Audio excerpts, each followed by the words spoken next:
નમસ્તે મિત્રો, અમે આવી ગયા છીએ કિડાણા શહેરમાં, જ્યાં ભૂત પ્રેત અને એવી બધી જે અફવાઓ હતી, જે અફવા નીકળી, જે પહેલી વાર જે વ્યક્તિએ જોઈ અને જે વ્યક્તિને એ ભાઈએ ફોન કર્યો, તે વ્યક્તિ આજે અમારી સાથે જ છે.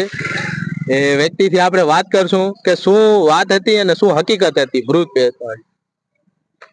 તમારું જય ભીમ.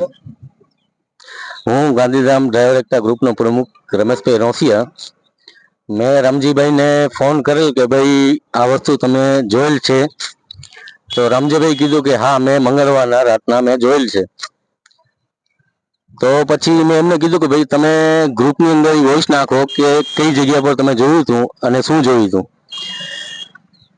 બસ એટલી જ મારી વાત થઈ હતી. પછી હવે રામજીભાઈ તમે વાત કરી શકો છો. રામજીભાઈ મારા જોડે જ છે અત્યારે.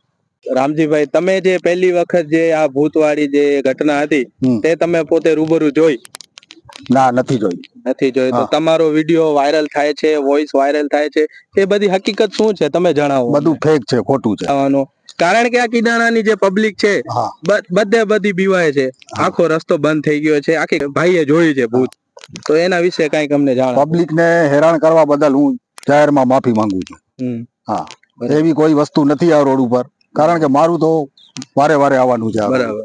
એવી કોઈ વસ્તુ નથી, એટલે પબ્લિક ને ડર રાખવાનો કોઈ જરૂર નથી. બરાબર. હા, તો પહેલી વખત જે ઘટના તમે જોઈ હતી એ બધી વસ્તુ ફેક છે, ખોટી છે. તમે તમારી મજાક મસ્તીમાં મેં મજાકમાં આ બધું કર્યું છે. તો દર્શક મિત્રો, હું તમને એ કહેવા માંગુ છું, કિડાણા શહેરમાં કોઈ જાતનો ભૂત અથવા પ્રેત નથી.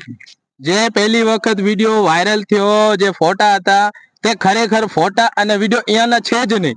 જે વોઇસ હતી તે વ્યક્તિની હતી, પણ ફોટા અહીંયાના નથી. ભાઈએ ખાલી ગ્રુપમાં નાખી દીધું બીજા કોઈકને ડરાવવા અને પોતાની મસ્તી કરવા માટે. બરાબર. તે વ્યક્તિ જ આજે કહે છે કે એ વસ્તુ ફેક છે. હા, જાહેર જનતાથી માફી માંગુ છું કે આ મારી ભૂલ છે. મેં મસ્તીમાં આ બધું કર્યું છે. પબ્લિક ને બીવાની કોઈ જરૂર નથી.